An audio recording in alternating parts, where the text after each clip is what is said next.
തലവരയ്ക്കൊരു തിളക്കം വെച്ചപ്പോ കിടച്ച സൗഭാഗ്യം ഇത് ശനിദശയുടെ ഒടുക്കം കിട്ടിയ സാക്ഷാൽ രാജയോഗം തലവരയ്ക്കൊരു തിളക്കം വെച്ചപ്പോ കിടച്ച സൗഭാഗ്യം ഇത് ശനിദശയുടെ ഒടുക്കം കിട്ടിയ സാക്ഷാൽ രാജയോഗം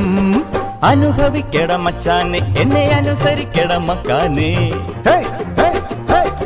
അനുഭവിക്കട മച്ചാനെ എന്നെ അനുസരിക്കട മക്കാനെ അഷ്ടിക്ക് പോലും ഗതിയില്ല നമ്മുടെ കഷ്ടകാലം കഴിഞ്ഞേ തലവരയ്ക്കൊരു തിളക്കം വെച്ചപ്പോ കിടച്ച സൗഭാഗ്യം ഇത് ശനിദശയുടെ ഒടുക്കം കിട്ടിയ സാക്ഷാൽ രാജയോഗം